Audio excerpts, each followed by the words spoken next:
Okay, well, good morning. My name is Jim Ports. I'm chairman of the Maryland Transportation Authority Board, and I hereby call this meeting of the MDTA Board to order at 9:04 a.m.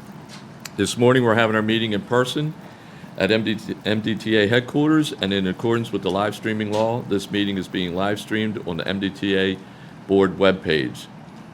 I would like to say welcome to the members of staff who are with us today. As a reminder, I ask that anyone who is in the room with us this morning to refrain from speaking unless you're presenting or answering a question to avoid background noise on the live stream.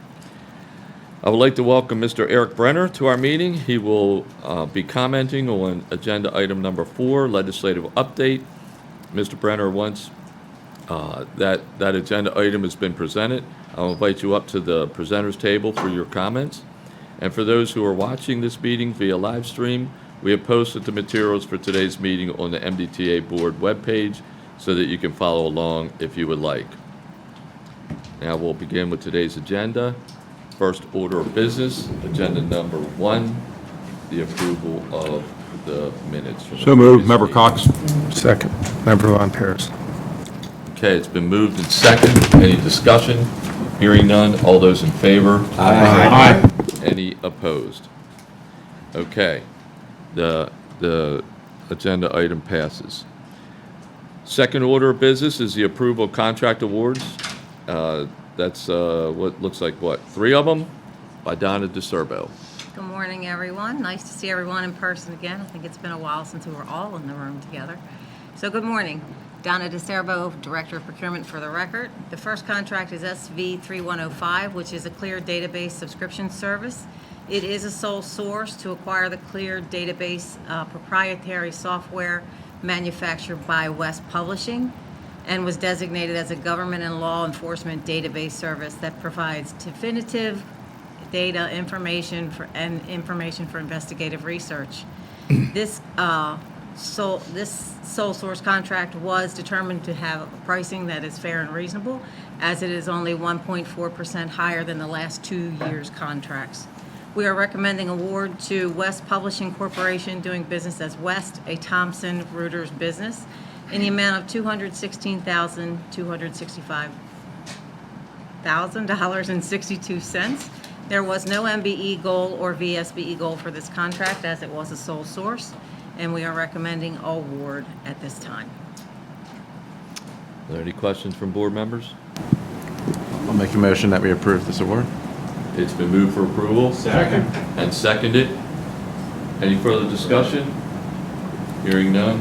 All those in favor? Aye. Any opposed? Motion carries. Thank you. The next contract is HT 3017-0000 for the Baltimore Harbor Tunnel in-tunnel fiber improvements. We have received 4 bids on this invitation for bid. We are recommending award to McLean Contracting Company in the amount of $915,875,000. There was a variance to the engineer's estimate of 34%, under 34%. And again, the bid justification was performed and determined to be fair and reasonable. McLean has done contracting for us and SHA in the past, and they are determined to be an excellent contractor for us. We have not received any protests for this contract, and we had an MBE goal of 15% and a VSBE goal of 1%, and McLean is exceeding the overall MBE goal and meeting the VSBE goal. Any questions? Any questions from the board? Ms. Mary, I'll move for approval. Second. It's been moved and seconded for approval. Any further discussion? Hearing none. All those in favor? Aye. Any opposed? Motion carries. All right, my third and final. Is- Yes, sir. 1 second, Donna. Yes. I have to recuse myself from the next item. Okay? You want to leave the room? I will. Thank you. For the record, Member Von Paris is recusing himself from this agenda item, including the vote. Go ahead, you can proceed, Donna. The final contract is MDTA 2021-02A for comprehensive environmental compliance and engineering services. We are recommending award to make 4 contract awards for this as a result of this A&E solicitation. The first contract is to WSP USA Inc., Prime AE Group in the amount of $4 million. The second to Johnson, Mirmoran, and Thompson and Gannett Fleming, a joint venture, for $3 million. The third of Rummel, Klepper, and Kyle and Century Engineering, another joint venture for $3 million. And the final to AECom Technical Services for $2 million. This was done as an A&E contract. The term is 5 years. There were no protests on this contract. We did have an overall MBE goal of 23% and sub-goals as well as a VSBE goal of 1%, and all firms have met the goals. So we're recommending award to move Member forward. Cox? Hey, Donna, just a question. In your opinion, has the goals been met pretty much on all contracts like the contractor we're seeing here as far as Yes. minority and all the other goals? You mean after award? After award? So I'd have to defer to each contract, so I'd have to check with the No, project that's okay, but I'm just manager. saying generally. To my knowledge, yes, they are. Okay. Yeah, we rarely are involved in any issues with MBE for our A&E firms. Typically, they do meet them. And if there were any issues, we would be called in for a meeting with CRFP and the vendor to resolve them. Great, thank you. Trust me, they will let us know. I'm Yes. sure. Okay, any further discussion or questions from the board members? Okay, hearing none, I'll entertain a motion. So moved. It's been moved and seconded for approval. Any further discussion? Hearing none, all those in favor? Aye. Any opposed? Motion carries. 3 for 3, Donna. You did a Thank good you. job. Appreciate it. Okay. Next order of business is the approval, Code of Maryland Regulations, amendments to the COMAR. And we have Bradley Ryan. Good morning, Good to see Mr. you, Chairman Brian. and board members. I'm here today to seek Wait a your minute, one approval. second. Let us get Member Gotcha. Bonnie in. No, I sent Chris. I think. There he goes. All right, we're on the next agenda item, so. Fire away. Yes, sir. All right. Good morning, Mr. Chairman and board members. I'm here today to seek MDTA board approval to proceed with proposed changes to the Code of Maryland Regulations, COMAR, to allow MDTA to implement installment plan agreements for certain customers seeking to pay unpaid video tolls and any associated civil penalties. While MDTA currently has the statutory authority to provide installment plans, COMAR changes are necessary for the regulatory framework around which these will be built. As part of the MDTA's Customer Assistance Plan, as approved by the board in its February meeting, MDTA committed to exploring the implementation of payment plans, also known as installment plans, for its customers. Additionally, last month, the board approved contract MA 2868-0000, modification number 1 of our third generation electronic toll collection customer service center systems and service, which, among other things, provided funds and the scope to implement installment plans. That contract modification was approved by the Board of Public Works yesterday. Currently, when toll violations remain unpaid, MDTA refers the debt to the Central Collections Unit, or CCU. CCU makes the determination on when they offer payment plans to customers with referred debt. By offering an MDTA-designed installment plan, we will enhance customer payment options available to our customers to provide premium customer service. Specifically, the proposed COMAR changes would allow the MDTA to enter into an installment agreement with a person alleged to be liable for payment of unpaid tolls and associated civil penalties that total at least $300. The person would be allowed to make monthly payments, and the MDTA would retain the ability to waive any portion of associated civil penalties. The person would only be allowed to enter into one installment plan agreement at a time, and if a person fails to make a payment or defaults on the terms of an installment plan, the authority may terminate the installment plan agreement resulting in a final toll violation and possible referral to CCU. The person entering an installment plan shall pay the authority the cost of administering the installment plan as a percentage of the total amount owed, which shall equal the amount authorized by CCU for collections. Because the costs of payment plans are addressed by the CCU regulations, the MDTA is simply proposing to match the regulations for the same services. If the board approves this item, the regulatory changes will be presented to the Joint Committee on Administrative, Executive, and Legislative Review, or AELR. And staff recommendation is for the MDTA board to approve to proceed with these COMAR regulations to allow for installment plan agreements with customers. With that, I'm happy to take any questions. All right. Any questions from the board?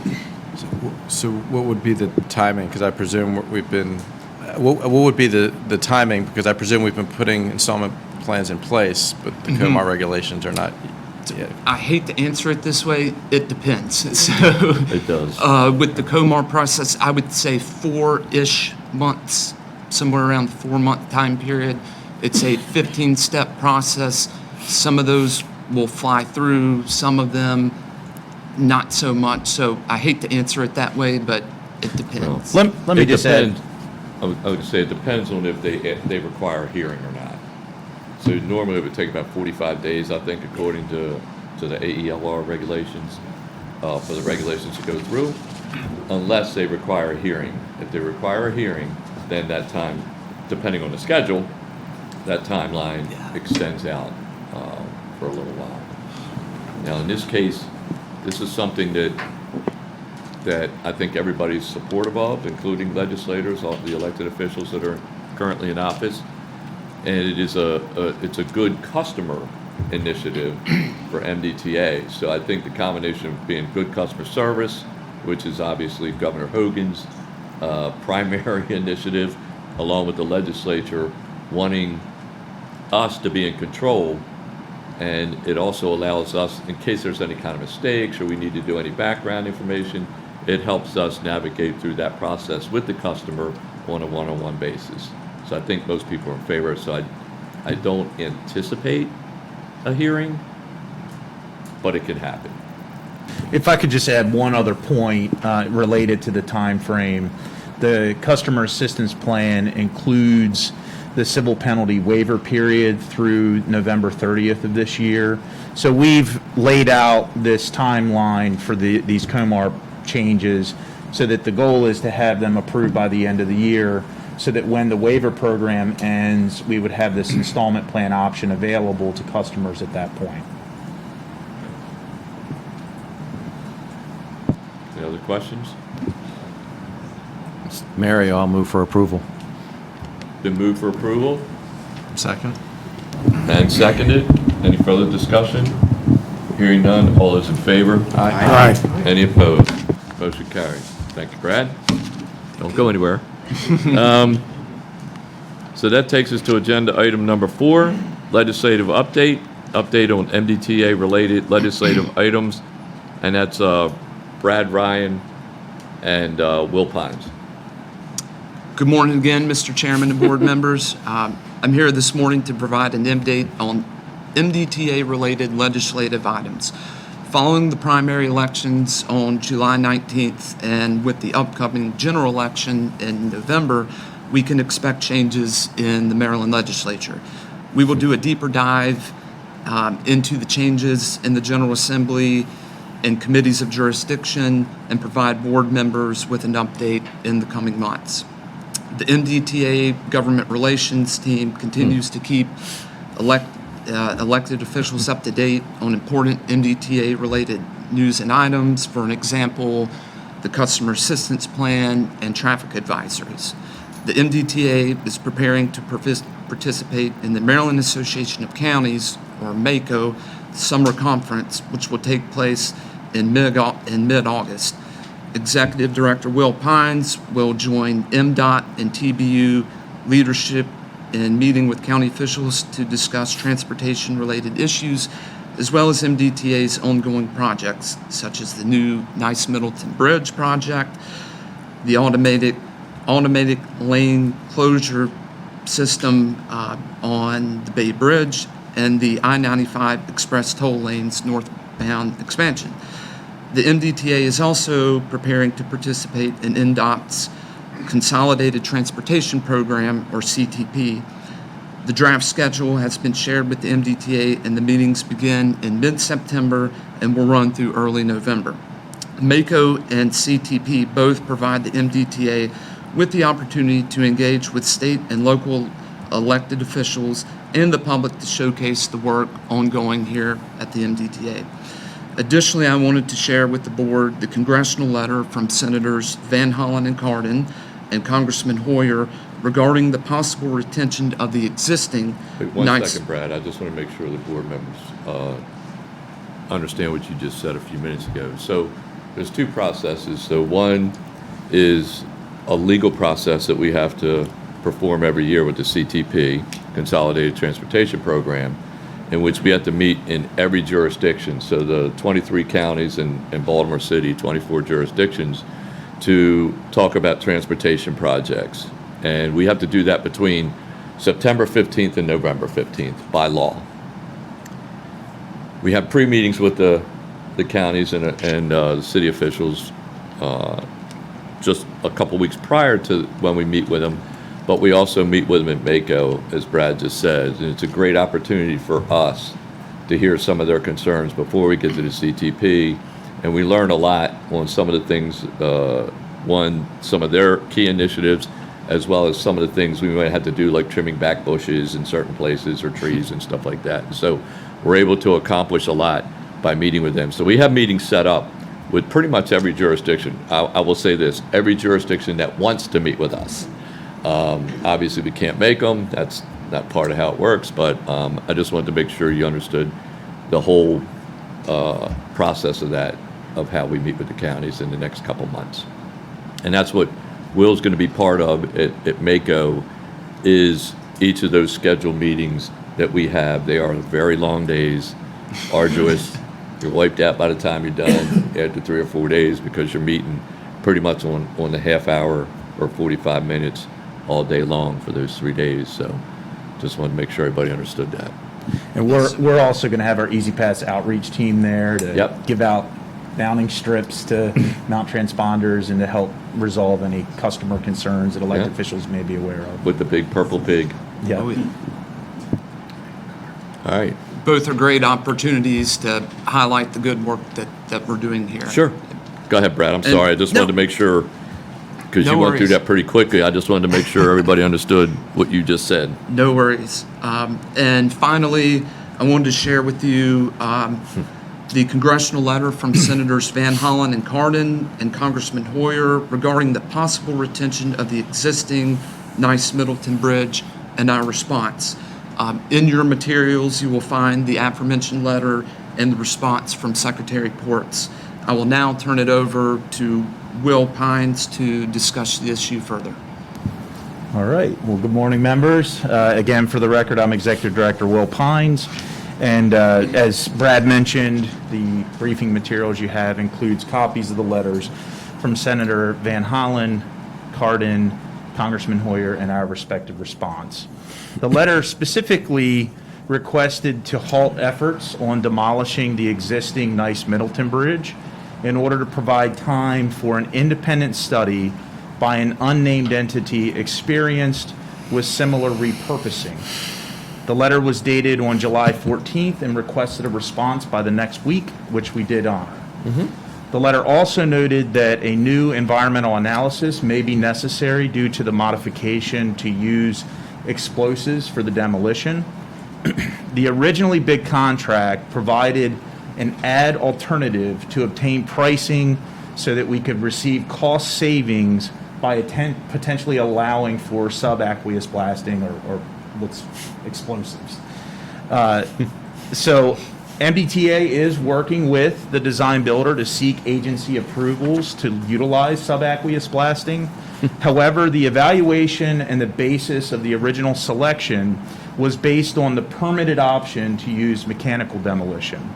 The add alternative for subaqueous blasting is at the discretion of MDTA, and no additional costs are provided to the design builder for obtaining the pertinent agency approvals.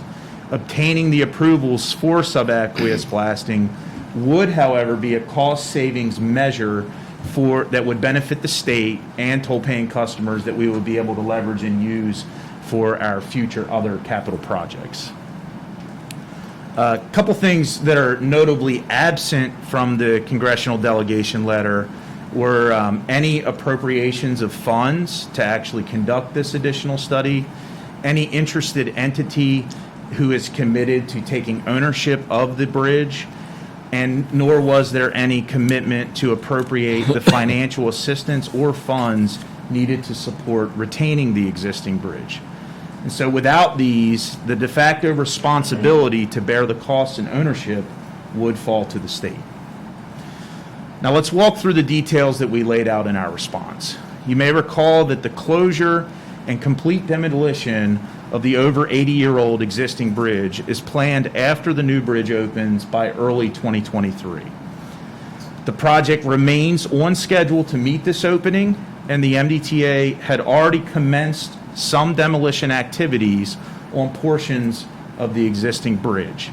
This work started prior to receiving the congressional delegation's letter, but has been limited to areas where it does not impact the maintenance of traffic on the existing bridge, like the areas ongoing where we're removing the fender system on the bridge that is around the navigation channel. So just say that succinctly again, we've technically already started demolishing the existing bridge in order to hold the project schedule. The concept to retain the existing bridge for various recreational purposes is not a new one. The MDTA performed an analysis of life cycle costs to retain the existing bridge for a 30-year horizon. We estimated the cost at $46.7 million in 2015 dollars over that 30-year horizon. However, this cost estimate is dated at this point, and we do anticipate that the prevailing inflationary factors that exist today would also make that number go up much higher. In addition to our evaluation... Before we go too much further, I just want to check to see if anybody has any questions, because you're throwing out a lot of information here. Sure. So, are any questions from board members? I just wanted to say one thing. I learned a new word today, subaqueous blasting. Never heard that term before, but I understand what it means, obviously, below the water level, right? So, but just to be clear, you said if we do, first of all, it's our choice. Secondly, if we do choose that, it's actually less expensive than the other option of demolishing the piers that was in the RFP. I know both options are in the RFP, or I'm sorry, we have options to look at other ways of doing it, but this is less expensive. That's correct. The base Okay. bid was the more expensive mechanical demolition option. Right. When we bid the project, we did not have the permit to do subaqueous blasting Got because it. the agencies wanted to hear the contractor's detailed plan on how they would do that to protect the environment. Okay. That plan they had to develop, we could not develop that for them. Right. It's very technical on how to do that, and so they wanted to see the specialized procedures that they would utilize. So we wanted to allow for that option because we knew it would cost less than doing the mechanical demo. As you can imagine, if you take something apart piece by piece, it's Yeah. more expensive than Sure. just instantaneously dropping it. I get that. So that's the plan, is to try to obtain the permit. However, if we don't get that permit, That's what I was going to ask we'll you. be utilizing the base procedure. Right. So we don't technically need the permit. We do not. It's just a We already request. have the We permit. have a permit to demolish it. That's correct. Okay, got it. Thank you. Anybody else? I'll keep going. Anybody else? Any other questions or concerns? Okay, go ahead, Will. Sorry. No problem. I'm just going to probably stop you periodically because it sounds like you're giving like Yeah, a lot of information. Because It this is a is. long letter from the senators, and we took it very seriously. So And that's why we wanted to make sure we briefed you all, because anytime we have correspondence with, U.S. senators and folks in Congress, in the House, they're all in Congress, sorry, in the House, we want to make sure we update you on that, so that you're not surprised when you see an article or something like that, which I know, you probably were a little surprised, because unfortunately they send it to the press before they send it to us, so we don't even know about it before it hits the press sometimes. So anyway, go ahead, Will. So separately from that, I talked about the MDTA evaluation. Additionally, several entities have made inquiries about taking ownership of the existing bridge. For example, in 2018, Charles County reached out to the MDTA indicating possible interest in retaining and taking ownership of the existing bridge due to their anticipated economic benefits from pedestrian and cyclist usage. They requested a breakdown of anticipated maintenance costs from the MDTA if they were to take ownership of the existing bridge. The MDTA provided our analysis, and after their review, Charles County determined that it was not affordable for them to take ownership of the existing bridge. So in essence, the balance of cost in terms of, from their evaluation, the cost long-term to keep the bridge versus the economic benefits did not outweigh it from a cost-benefit perspective. So, any questions on that? I want to make sure everybody understands that we met with Charles County. I was actually deputy secretary at that time. I was one of the ones in the meeting. I think Will was also in the meeting. When we met with the elected officials from Charles County, and they were asking us to retain the bridge for a bike or pedestrian walkway. And the reason that they said that they wanted us to retain it was for economic development. They believed that it would enhance economic development throughout the county. And we said, great, take a look at it. If it's going to enhance economic development, then you can take those economic development revenues and help maintain the bridge, right? That's how it works, right? That's how every business works. And, everybody wants government to act like a business. That's a great business proposal. But, and I will say this, that's back in 2018. It's now 2022. So we have been talking about this for a long time. We've given them a lot of opportunity to take that over. And when they did their independent analysis, so the senators and Congressman Hoyer had asked us to have an independent study done. Charles County did an independent study and determined that it was not in their best interest to take over the bridge, even though it would enhance, according to them, economic development. We offered it to them for free, and they chose not to take it. So similarly, following that 2018 request, in 2020, we received a request from King George County, Virginia, and they had requested not to MDTA, but to the Commonwealth of Virginia, for Virginia to evaluate retaining a portion of the existing bridge for a potential fishing pier. This time, Virginia independently evaluated this request and provided King George County with their summary of challenges and anticipated costs of ownership of retaining that portion. King George County elected not to pursue the concept further after receiving this information from Virginia. Then last year, Virginia separately, independently investigated options to take full ownership of the existing bridge, similar to that consideration that Charles County had done. And that was in response to requests from leaders in the cycling community. The concept investigated by Virginia was to take ownership of the existing bridge for potential use by the Virginia Department of Conservation and Recreations and their Department of Wildlife Resources. These agencies are similar to the Maryland DNR. Our response letter to the U.S. legislators provided direct quotes from VDOT's response letter to the cycling leadership. Summarizing this, Virginia independently expected upfront costs to retain the existing bridge at approximately $9.3 million and up to $10 million upfront, plus approximately $800,000 annually to maintain the existing bridge. A major consideration in the upfront cost is that the current bridge barriers are lower than what is required to safely protect pedestrians and cyclists.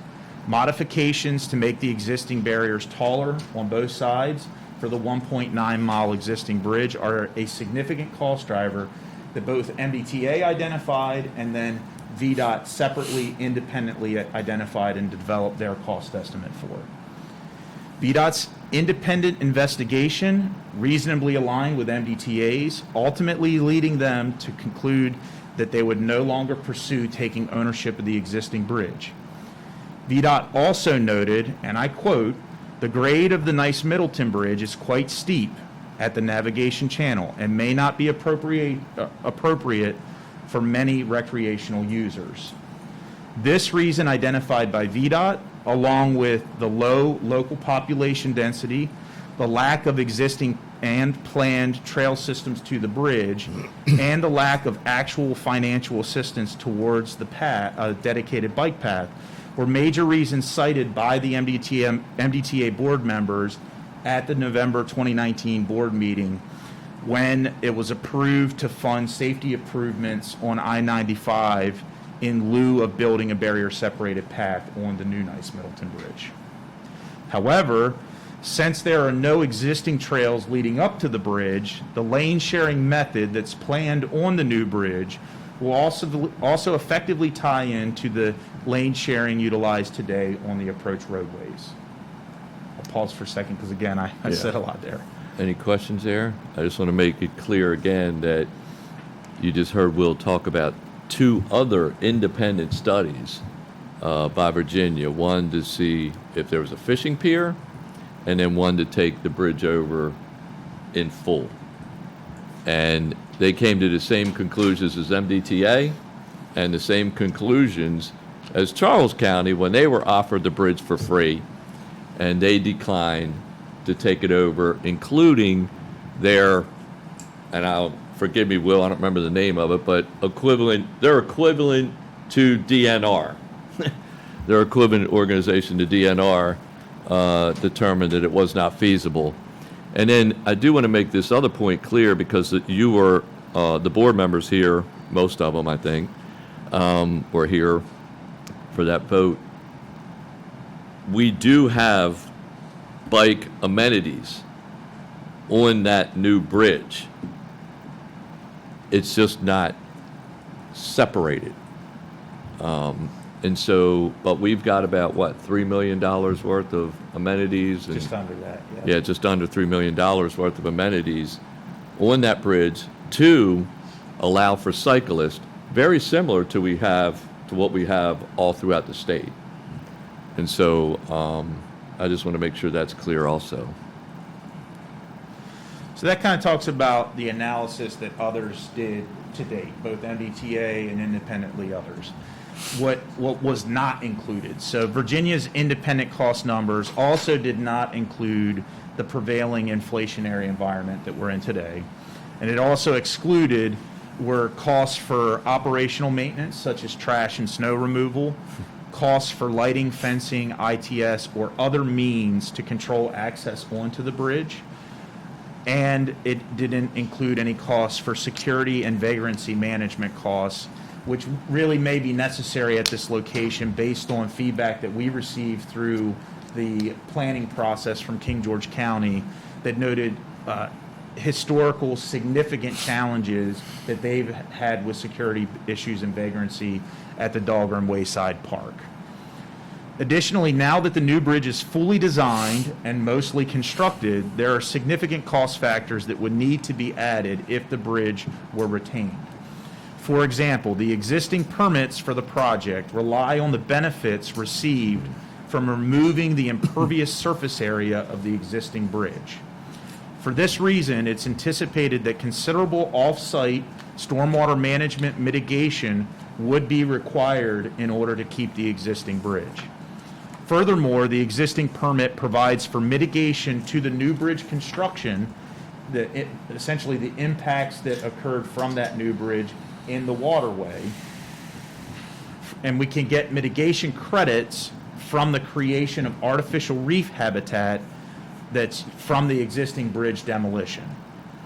According to NOAA National Center for Coastal Oceanic Science Division, just one adult oyster can filter up to 50 gallons of water a day, removing Jeez. pollutants and chemicals.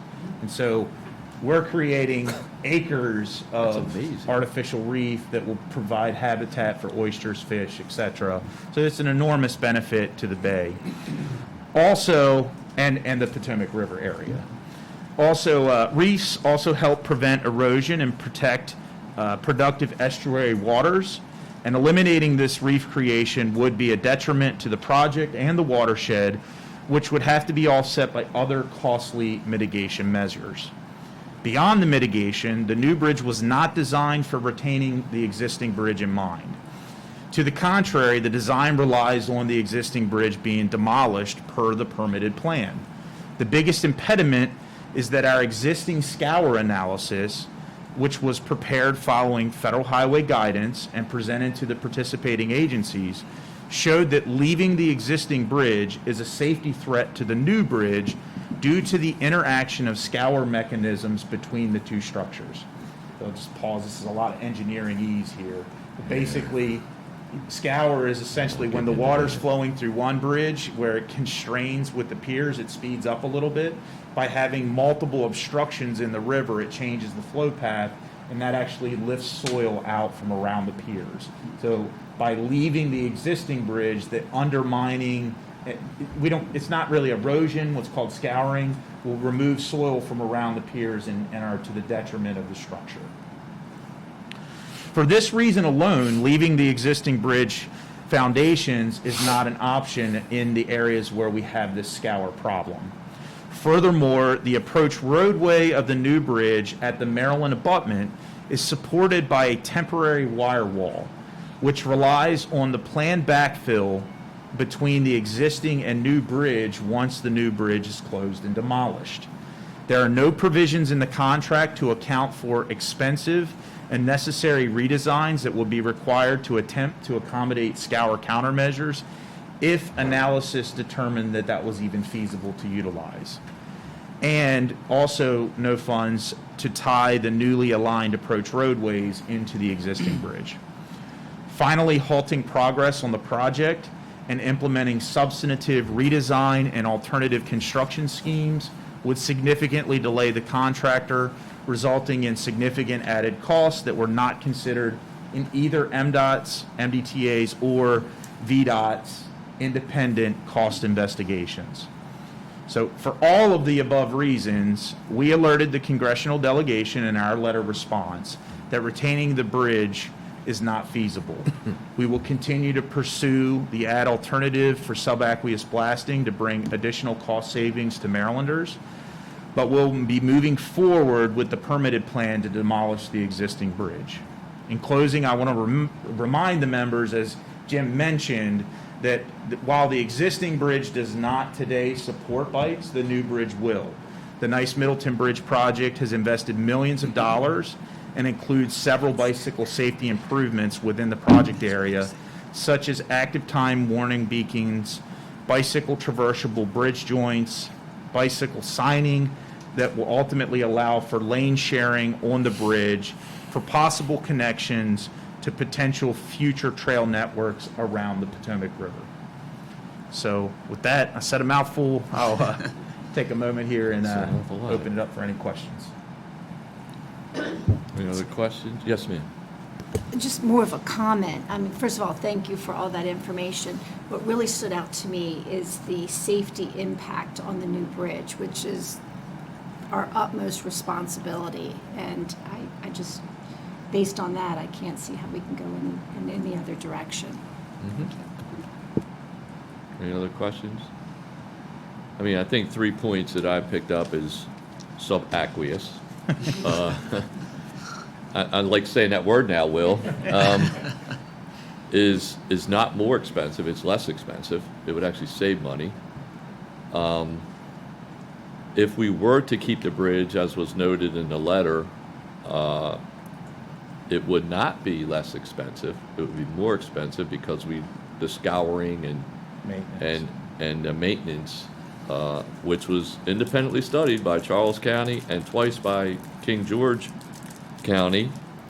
And then, of course, we would lose the environmental benefits, both from the water runoff from the bridge, that we'd have to get new environmental impacts with regard to that, as well as, which I did not know, I learned something else today, that one oyster can filter up to 50 gallons of water. That's, quite frankly, a pretty amazing statistic. And by demolishing this bridge, we are gaining significant environmental benefits for Maryland's waterways. So, I have to, quite frankly, congratulate the engineers. And you were actually the chief engineer at that time, so I guess I'm congratulating you on, looking for ways to take an old bridge like that and utilize it, working with DNR to utilize it for environmental benefits for Maryland's waterways. And I also know that that's a very important program, and that's oyster restoration I'm talking about, for the watermen to begin with, and we do a lot of that. Actually, throughout the state, Governor Hogan has been very good. As a matter of fact, I just signed off some other new grants for the next 4 years in other parts of the state for the same type of environmental benefits, using oysters to help clean the Chesapeake Bay. So this is a win-win in this case, a win for Charles County and King George County to get a 4-lane bridge, and actually lane separated 4-lane bridge, along with bikeways or paths that can be utilized, shoulders that can be utilized for bikeways, as well as environmental benefits with the oyster restoration effort. So, Yeah, I'll just add good that job. when we started the permitting process, Potomac River Fisheries and Maryland DNR came to us. They were enormously excited about the I bet they were. opportunity to receive this demolition material for the habitat creation. To the best of my knowledge, this is the first project in Maryland where we actually received mitigation credits for this habitat creation.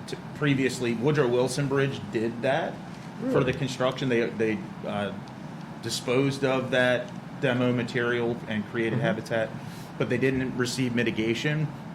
And because of the enthusiasm of the agencies to make sure that we created this habitat, they did authorize to count it as mitigation for the project. That's awesome. In lieu of various other more expensive and challenging, difficult types of solutions that are out there in the That's market. awesome. So the agencies are very happy with this process. I bet. Well, it's no different than the two ships I was on, USS Guam and USS Guadalcanal, which are now at the bottom of the sea, helping make coral. Yeah, so unfortunately, old enough to have the ships decommissioned. Anyway, thank you, Will. Thank you, Brad. Thank you, sir. Are there any other questions for Will or Brad on this subject matter from any of the board members? If not, I'll invite our guest up, Mr. Brennan. Welcome. Thank you. Mr. Chairman, Jim, and rest of the board members, my name's Eric Brenner. My remarks mostly to the board members who may be wondering why so much of the information related to the Knightsbridge project, including a lot of the things Will just repeated, it's turned out to be incorrect. And in multiple cases, it's resulted in delays on the project and increased cost to the public. I didn't know about vagrancy prevention. I'll add that to the list of things you're trying to accomplish. Senators Van Hollen, Cardin, Congressman Hoyer submitted their letter. It was discussed, asking just wait on the demolition until you can get somebody with experience in repurposing of bridges for recreational use. MDTA does a lot of great things. This isn't one of them, and it's resulted in a lot of the mistakes that popped up along the way. The requirement for a new environmental assessment seems really clear, and you sort of hate to threaten that. Nobody likes working on the NEPA issues. I don't like it. I've been on the other side. It's tough, but the contractor absolutely knows that the demolition work can't be completed till an amended environmental assessment is conducted. It's going to be necessary because the explosives, the fish kill penalties, and the fact that the one option for real environmental remediation, which is not destroying the bridge, that'll have been taken off the table the day that any real preliminary demolition work gets done, once vehicles are off the old bridge. So it's a very easy to make legal argument to delay the demolition, given the suspicion that MDTA really just wants to start the actual demolition before a new governor takes office, so the new governor loses the option of even thinking about repurposing the old bridge. So the response went out, and you heard about that, rejected their suggestion to hold off on the demolition. Very long list of items. We'll just mention most of them. But it didn't address the updated environmental assessment and the increased demolition costs, knowing that that's likely, but something we'd like to avoid. A true independent review, after it's conducted, the right policy still might be what MDTA's current position is, but at least the board will have avoided additional legal costs, maybe even the cost of conducting a new environmental assessment, while rebuilding some of the trust that seems to have been lost during the process. You've stumbled into the potential good luck of having saved money on construction of the new bridge by eliminating the bike ped, the promised path, and maybe saving money by avoiding the entire environmental and financial cost of demolishing the old bridge. I know MDTA really likes operating out here on your own island, and the world beyond these walls might seem like a hostile place, but it's really not. You've got congressional delegation leaders ready to help everyone think a little bit bigger. The implication being, once they know an honest assessment, not something done after the fact, of what this will cost, then maybe they'll be there for help. But just trusting your information, which came after the decision was made, seems like a bit of a stretch. It's still really not too late to try something different, though it's getting closer. Thank you. Okay. Thank you, Mr. Brenner. I do want to ask Will one question, or maybe two.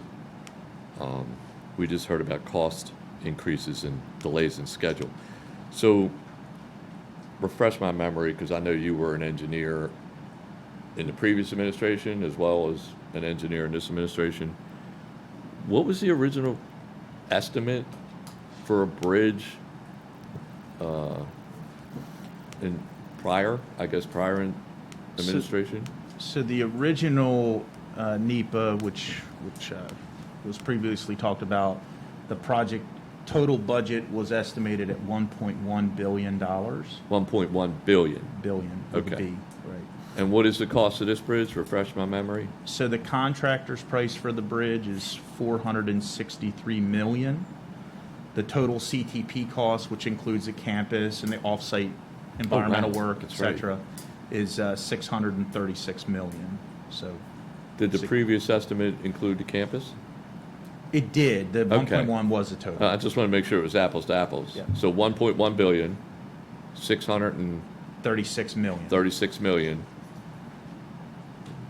That's A significant a cost. significant reduction in cost. Correct. Okay, or potential cost. And delays in schedule? There's no delays in schedule. We're on schedule. schedule. To still open by the originally announced date of Yeah. by 2023, and we think we're actually ahead of schedule and may do better than that, but we will certainly meet our public commitment. Right. And we are under budget as of today. Yeah, because we were there last week. That's what I thought I heard the contractor say, that we're on target, on schedule for completion, on time. Matter of fact, they said on time and on budget. That's the reduced budget that we had. That's correct. Okay, I just want to make sure. All right, any other questions from the board? Okay, with that, there's no approval here, so we'll move on to the next agenda item, and that's an update on third-generation electronic toll collection, current operations update. That's Greg Jones. Welcome, Greg. Good morning, Mr. Chairman, members, Executive Director Pines. Once again, I have the privilege of bringing good news, so I only show up when it's good. That's what we So, like. If we don't have any questions ahead of time, I'll just jump right into the slides. Okay, all right. Our back office contractor, TransCore, has completed its final 30-day SAT evaluation period and has moved on into addressing punch list items. All of these items are scheduled to current software releases that will occur through October 10th of this year. After which we will move into an O&M rhythm of continuous system improvement releases, focusing primarily on system efficiency, enhancements, performance maintenance, and that will continue on through the life of the system. MDTA's contract modifications, as you heard, were approved yesterday. Those provided contractual adjustments that accommodate accelerated installations of our AET and the addition of the customer assistance plan.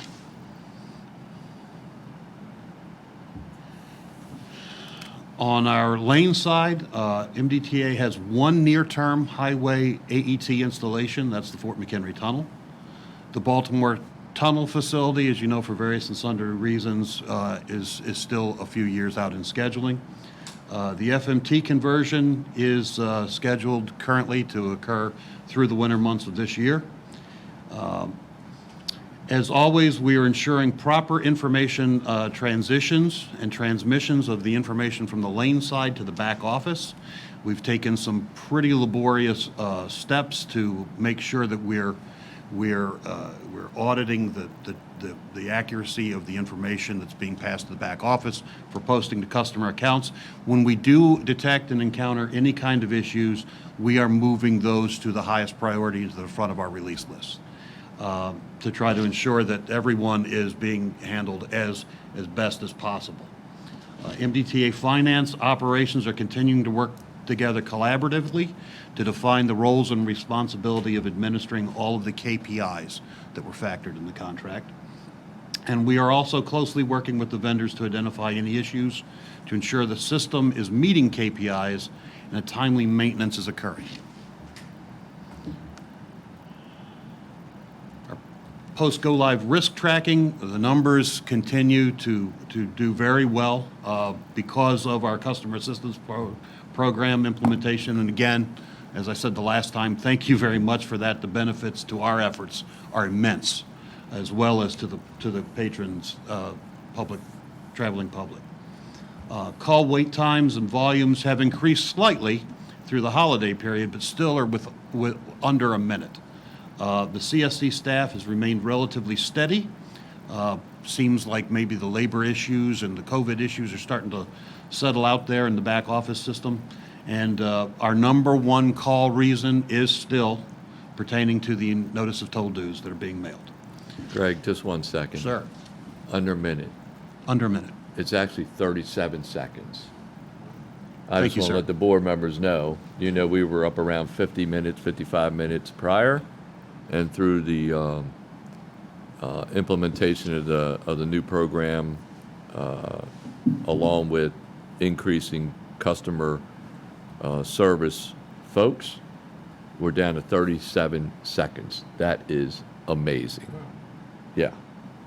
So, sorry, I just wanted to make sure, since I mentioned that yesterday at BPW, they asked me how long it took, and I don't even remember where I read it. I just read it somewhere recently, but I was able to say it was 37 seconds. So. Yeah, I'll just add too that in pre-pandemic, under our prior vendor, our average was around 2.5 minutes. So we're actually doing Better. much better than we even did historically under our prior contracts.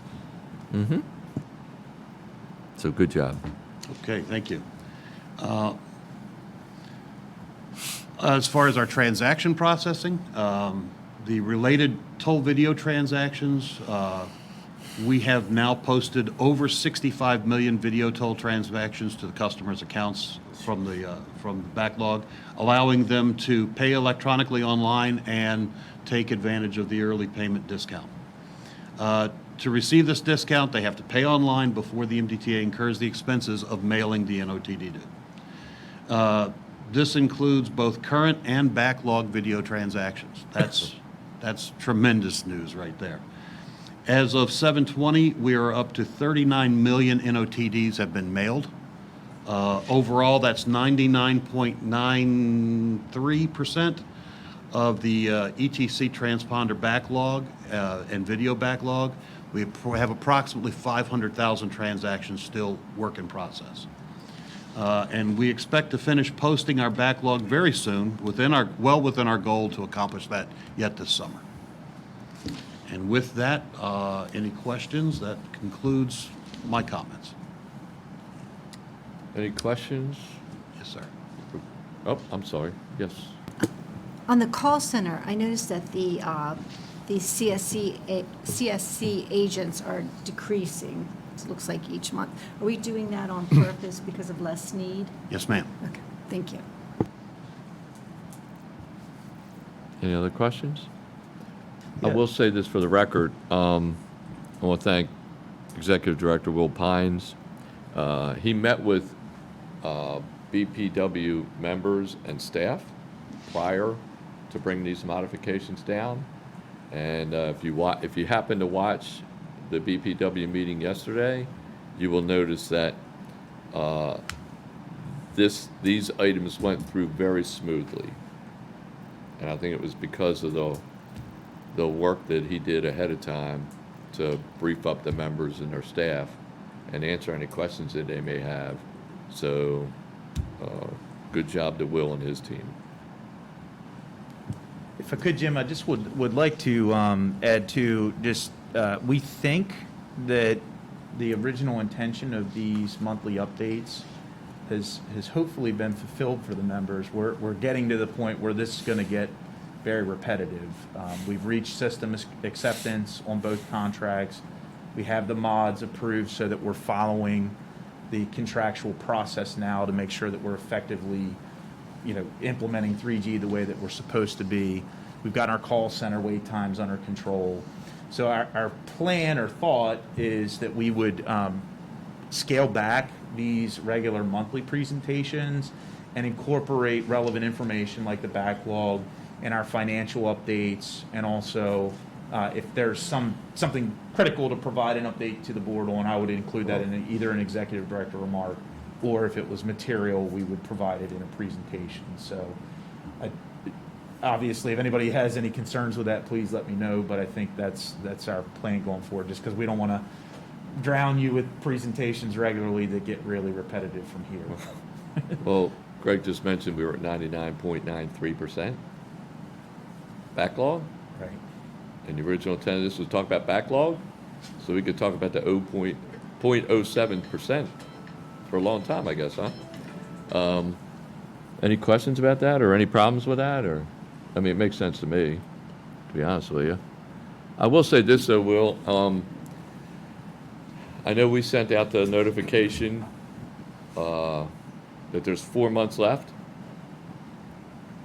to make your payments for the waiver of fees. And I did hear it on the radio today, by the way, on my way into work. So I know it's getting out there by the press. I hope the press is continuing to take note of this and get it out there as much as possible to help us help constituents.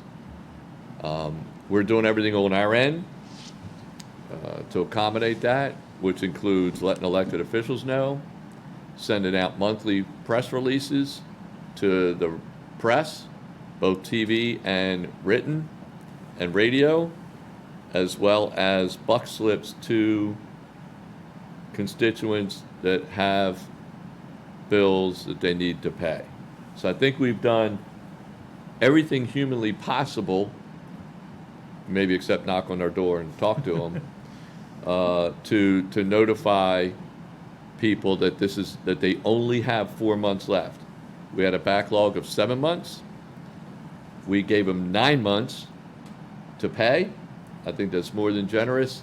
And but that time is running out, and we need people to understand that on December 1st, if they haven't paid those payments, in other words, the tolls, not any other fees, but just the tolls, that they will incur other fees on top of that after November 30th, which is, again, December 1st. So I think we should work with the press as much as possible. John, I see you back here, potentially getting on TV and setting up some TV interviews to remind people. I think I want to be as proactive as we can with the press to make sure that each and every month they notify the viewing or reading public. And of course, we put it on social media also. So let's continue that and make sure we do everything possible to inform people. Yes, sir. Mr. Chairman, I have just a couple of real quick comments. One, I think we've done a good job in investing in technology and communication. I think that we should continue to invest in developing a user-friendly website for our customers and always looking to the future, no complacency. And I'm not saying we are. We've really been proactive. And also, I think, as you just said, the communication is key with others that are involved in this, especially our customers, and your comments as well. So I think we've done, the team has done a good job with that, and we should continue. Thank you. We are definitely trying to not just make sure we inform our customers and regularly engage, but be innovative with communications. I actually just asked John and Mary recently, Kelly, to look into leveraging some of the newer tools in social media, like Reels on Facebook and TikTok. These types of things, they may seem like, hey, this is not that appropriate for a government agency, but that's the future. Unfortunately, like, I'm a dinosaur, I don't know how to use these things, so kind of ask them to investigate it, because we've not just got to be ready to talk to our customers today, but figure out how to adapt to talk to them for where we're going to be 5 years from now. So we're definitely thinking ahead. I would just, one last comment. Sure. I think- Time, yeah, we have nothing but time. No, I think that, the groups that we're addressing, we have seniors, we have younger people that, are customers, but all of that. And I also feel that with our association involvement, like with the major tolling association, we should always be looking for nationally or even globally for best practices in this area to be the leader, the top, in our field. And there are a lot of really best practices out there, and I think looking at that will always keep us in the lead. That's it. Thank you. Member Rosen? So, well, I appreciate what you're suggesting as far as curtailing this presentation. I mean, certainly we've made tremendous progress, and that's great. Perhaps we consider for the KPI reporting that we have an informational report as part of our regular packet, or whether it's monthly or quarterly, that we're provided with some type of KPI report that's consistent, so just we can stay abreast of how we're meeting the contract requirements with the vendors. Okay, we'll look into that. Okay. It's actually a good suggestion. Yeah. Okay. Any other questions for Will? All right, hearing none, that brings us to the next order of business, which is the Executive Director's Report. Will Pines. Okay, well, good morning again. So I don't know if you feel like I do, but this summer is certainly flying by, and we are actively working through our summer travel campaign. And I say campaigns because we have more than one message that's going on with our customers right now at this time. Because of more dynamic messaging, it's an incredible asset that we send semi-regular e-blasts to our nearly 1 million EasyPass customer base. And with an email address, if our customer provides an email address on file, then we send the email to them. And these emails are focused on current trends. And this month, we specifically tied our EasyPass recommendations to customers to the summer travel tips. Some of these included that information on the best place to find the accurate toll rates on Drive Easy MD and our MDTA website. I'm not sure if you're aware of this, but Google now and Waze both have a feature where if you punch in a navigation route, it will provide you a toll rate. We've checked those toll rates that it provides. That's based on the Maryland Easy Pass rate. So if you're out of state, the toll rate will actually be different. So part of our messaging here is to make sure customers are not leaning on that too much, to understand that their specific toll rate, if they're a video toll customer, out of state, commercial, etc., may differ than what those published websites are showing, and that was part of our update. Can we talk to Google about that?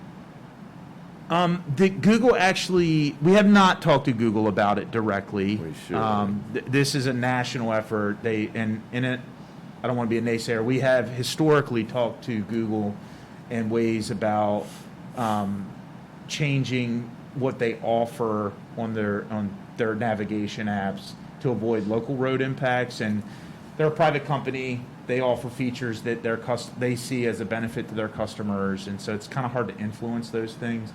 They do clarify in their disclaimer on these navigation apps that they're from reliable sources, but they don't make any kind of like affirmation that they're going to be accurate for every customer. Well, I'll be honest with you, Will. I literally think we should send a letter to Google and explain to them that they are only posting the Maryland Easy Pass rate, which is a discounted rate for anyone who owns a Maryland Easy Pass.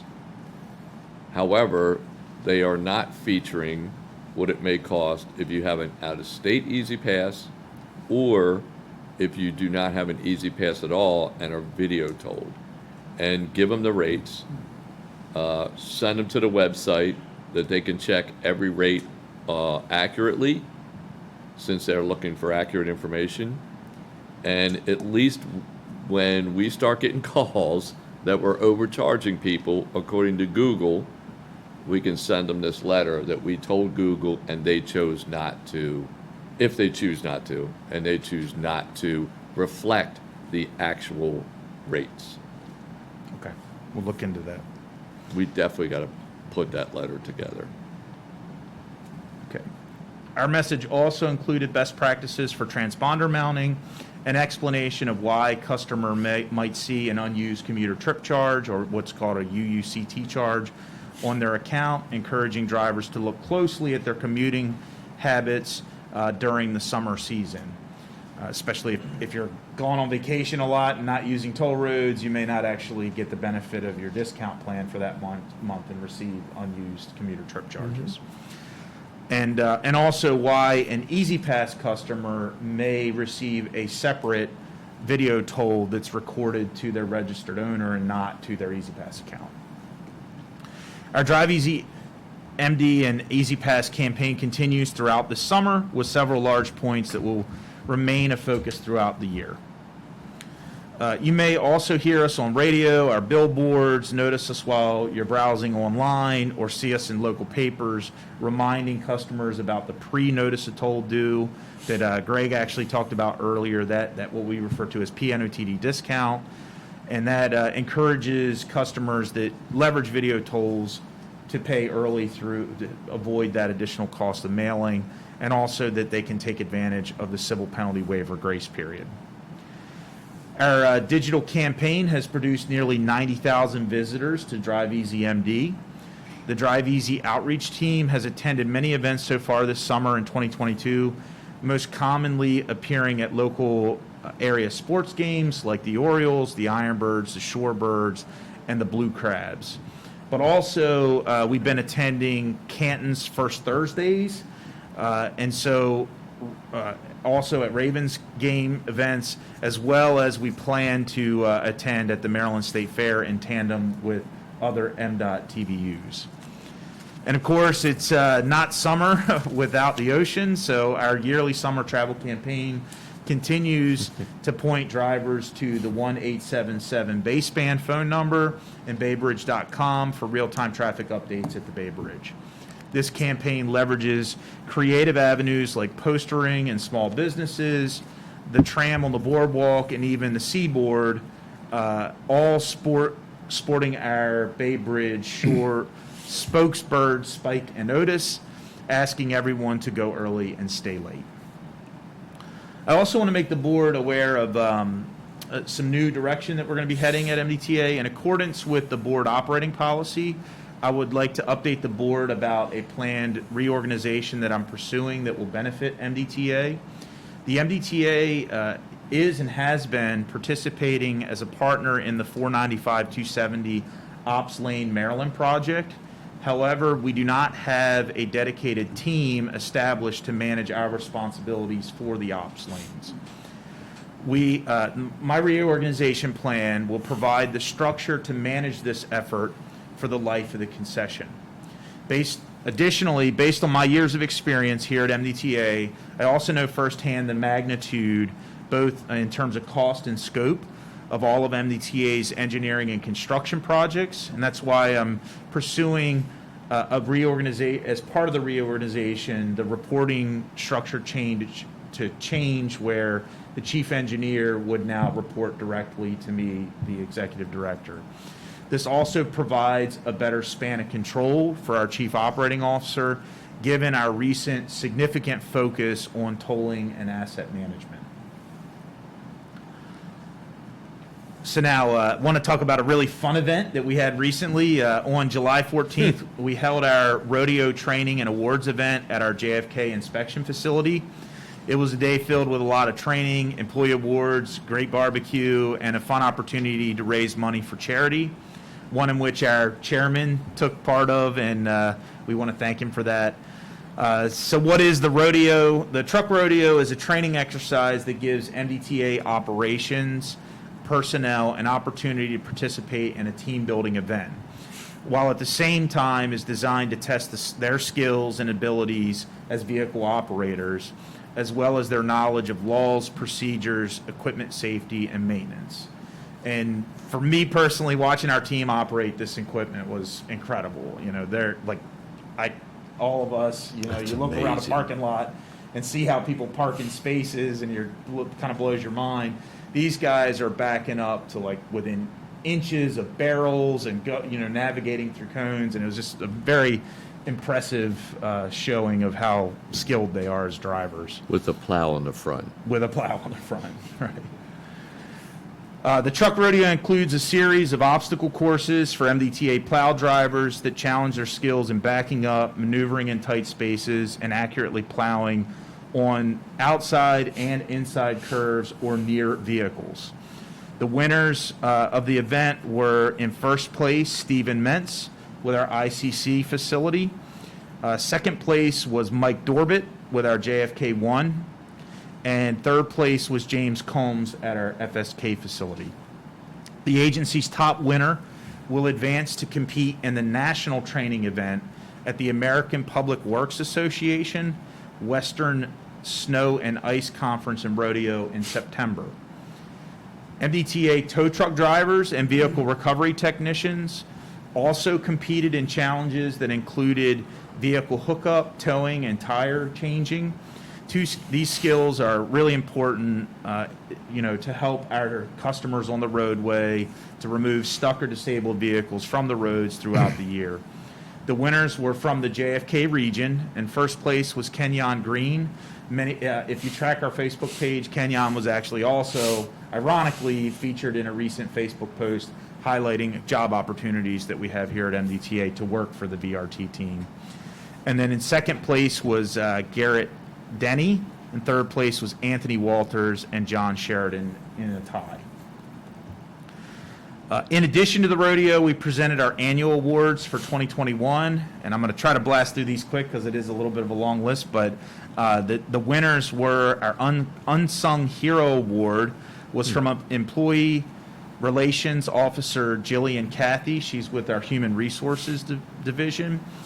The Heroism Award was issued to our Chief Facility Maintenance Officer Scott Still at the Key Bridge. He actually was involved in a life-saving event and won that award.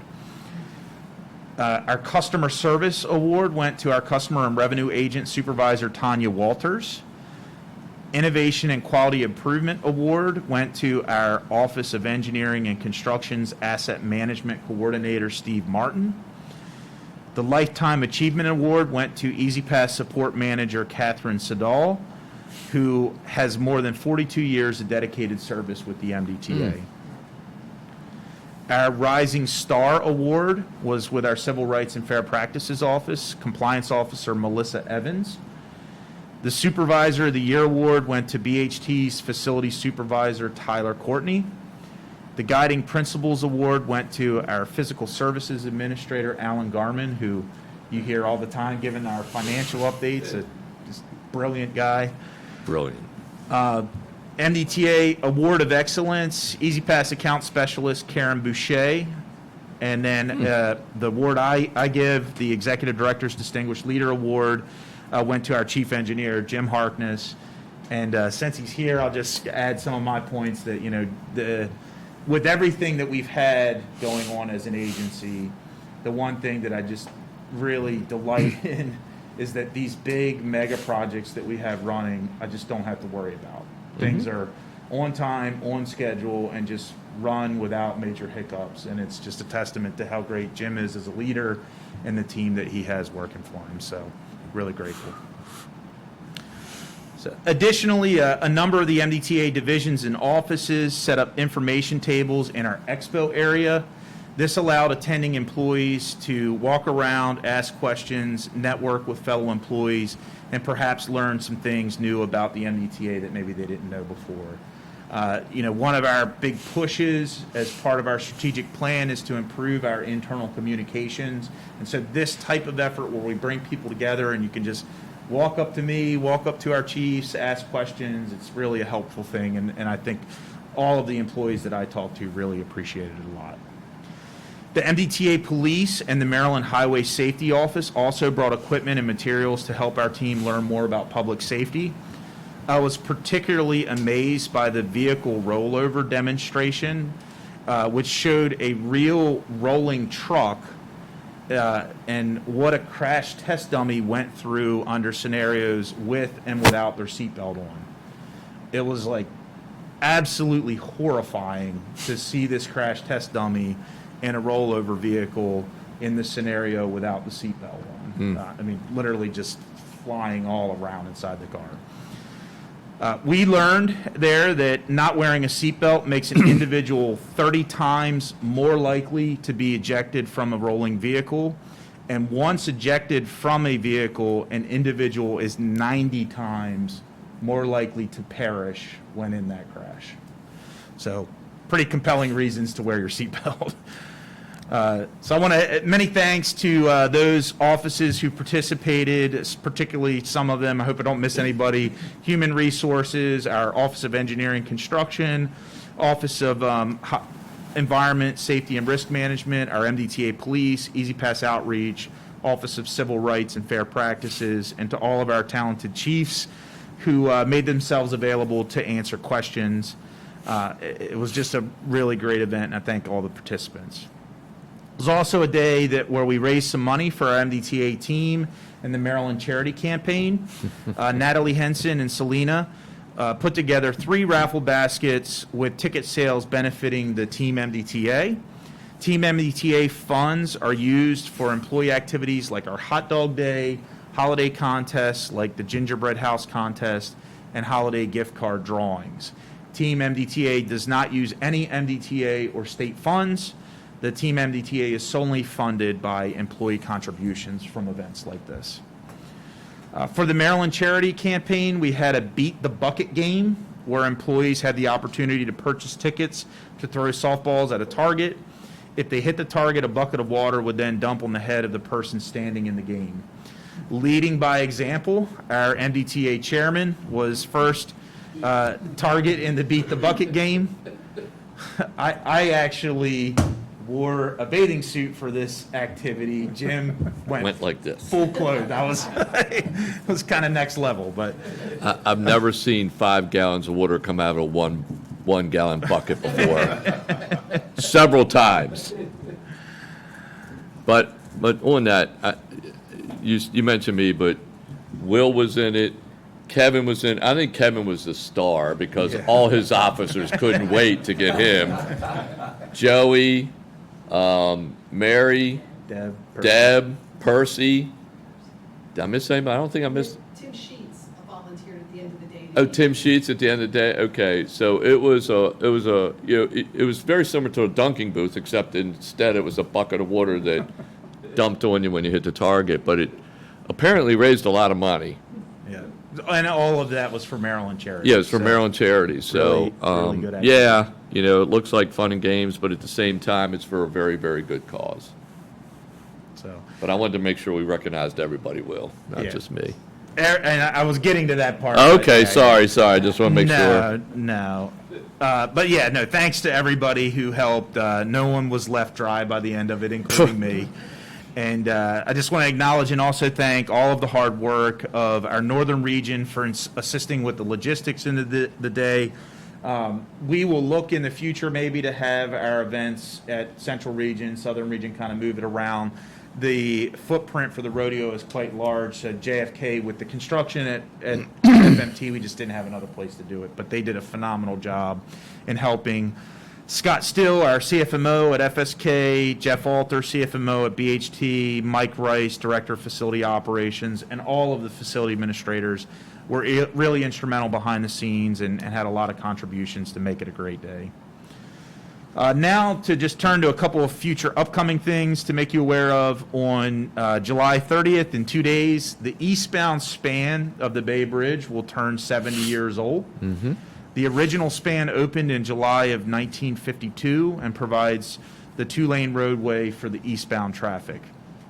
As the governor noted during the Tier 2 announcement, that is 20 years beyond the originally planned design life for the bridge. The parallel structure westbound opened in June of 1973, thus turning 50 years old next year. And finally, coming up on August 20th, the Maryland House will once again serve as a rest and gathering point for America's 9/11 Ride. America's 9/11 Ride is the largest police-escorted motorcycle ride from Shanksville, PA, to the Pentagon and then to the World Trade Center. The ride has been supporting active first responders since 2003 through college scholarships to children of active duty first responders and gifts of resources to law enforcement agencies. In 2002, the foundation provided a new motorcycle to the New York PA Police and $30,000 in scholarships. There are 320 confirmed riders. The number should increase as we get closer to that date. We think it's probably going to be upwards around 400 by the end of it. And plus there's 58 police motorcyclists and 16 personnel from the 9/11 Foundation, EMT, and recovery staff. Like last year, our Travel Plaza concessionaire, Aries USA, will be welcoming a host of all of those riders, and the MDTA Northern Region team secures the lots for the event and provides traffic support at the Maryland House. And I have put a hold on my calendar to make sure that I can attend the event, and we do expect it to be a good one. So please come out if you want to help support the 9/11 riders. So with that, that concludes my update, and I'm happy to take any questions on it. Any questions? To the reorg for a second, I just wanted to get some clarity around, is that structure that you're putting in place sort of predicated on your expertise as an ED with an engineering background? Would you typically have that structure in place if you had an ED who didn't have your background? No, it's not. I believe that, so today, typically the chiefs in our agency have 3 to 4 divisional directors that report to them. Under the prior reorganization, I don't know all of the reasons why this occurred, the chief operating officer actually has 7 division directors and the chief engineer that report. So it's just an enormous span of control. In my experience being the COO, I was very fortunate that like I said, we have a chief engineer that I did not need to be in the day-to-day on that, because frankly, dealing with tolling, the buildup that we're going through on asset management, I just didn't have time to really do that well. And so No, the intent is to make sure that the span of control, being able to provide direct support to the chief engineer is best aligned, and to make sure that the resources are balanced appropriately. So I don't think that, that the executive director at all needs to be an engineer in order to be able to Thank have the chief goodness. engineer as a direct report. Does that help? It does, and span of control at about 5 or 6 is about where you want to be as a division chief or as a leader of any business unit. Yeah. And I will say also that, you know, having been executive director, we do an awful lot of capital projects. I mean, that's what we live for, right? We build projects and then we run them. And so I think it is a good idea to have that chief engineer. I mean, I constantly have Will in my office, you know, when he was chief engineer. And so it does make sense to have it closer as part of your leadership team, in my opinion. And thank you for saying you don't have to be an engineer, because obviously I was not. But no, I think it's capital projects are us, you know, and so I think it's actually, in my opinion, a good move. I think you should be an engineer. Stop it. If there's any bias there. That comment doesn't make the minutes. Just kidding. Just kidding. Coming from an engineer, by the way. I think what he's saying is he wants to keep me. Yeah. Well, I would agree with that statement. I'm sure the vote would be unanimous. Any other questions? I will say, and I guess I just want to do a little commercial for the seatbelt, because Will had mentioned the rollover vehicle from MVA, Motor Vehicle Administration, who was a great partner with us in that day. And I think everybody that went down and witnessed that was absolutely amazed at, and by the way, this dummy, I guess if you're not wearing your seatbelt, you're a dummy. But this dummy was only 55 pounds and was thrown around like a wet dish rag. If it was 180 pounds, like me, it would have been much more violent of a demonstration. And believe it or not, and Will talked about this, they talked about people getting ejected, and you would see the dummy get ejected several times during the demonstration, but while we had the rodeo, there was a crash on 97, and the person was ejected and died. While we were having the rodeo, while they were doing the rollover demonstration. And then the other day, MVA, Motor Vehicle Administration, had a demonstration that we had at Martin State Airport, where we crashed 2 vehicles that were 35 miles an hour into a Jersey wall. 35 miles an hour. That is not high speed by anybody's opinion. But Dr. Scalia, who was the director of shock trauma, was there, and he also referenced a case that happened the day before where the driver did not wear a seatbelt. The passenger was wearing a seatbelt. It was a head-on collision. The passenger was injured, but not at the torso, not in the torso. It was mostly leg injuries and arm injuries and stuff. The driver went through the windshield, had massive problems, especially in the chest area, where they had to do some serious operations. They were able to keep him alive, but it's very touchy. And so it just gives you the perspective of, if you wear your seatbelt, even if you're injured, it's going to be lesser injuries than if you don't wear a seatbelt. And believe it or not, about 10% of our people do not buckle up in their vehicle. Most crashes occur within 25 miles of your home at less than 40 miles an hour. So it's imperative that everybody wear their seatbelt. That's my commercial. Got to do it. I'm a safety guy. Having been the former deputy administrator in NHTSA, National Highway Traffic Safety Administration. But I can't say, I can't say it enough to wear your seatbelt.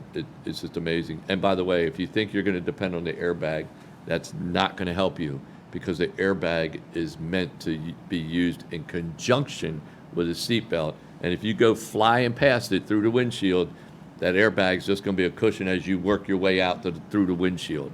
It's not going to help you. So anyway, I'll leave it at that. Any other questions for Will? Okay. Well, that brings us to our closed portion of the agenda for items 7 and 8. We will, this closed session is scheduled for the board members and designated staff for those persons in this room and on live stream.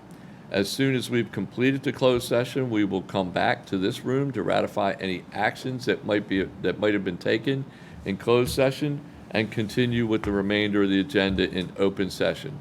We appreciate your patience.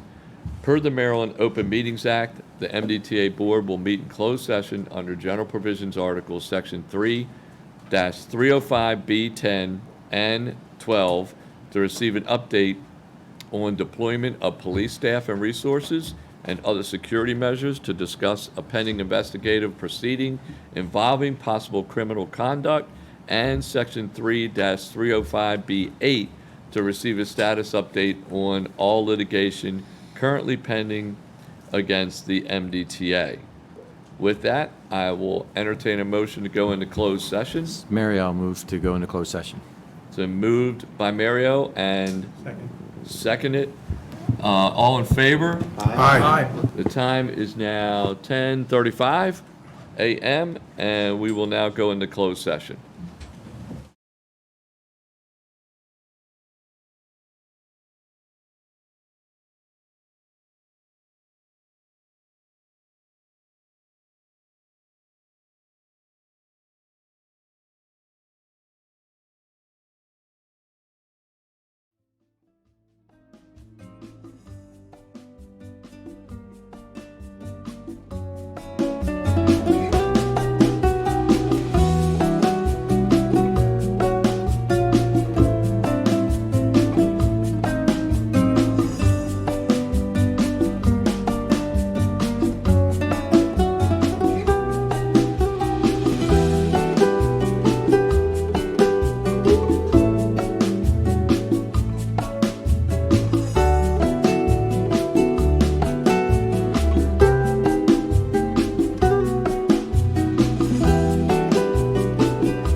27 a.m., and the board has completed its closed session.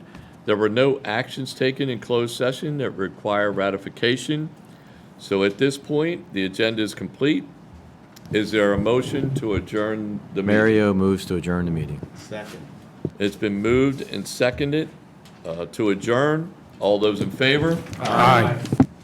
Any opposed? We will be adjourned. Thank you, and that concludes the meeting of the MDTA Board at 11:27 a.m.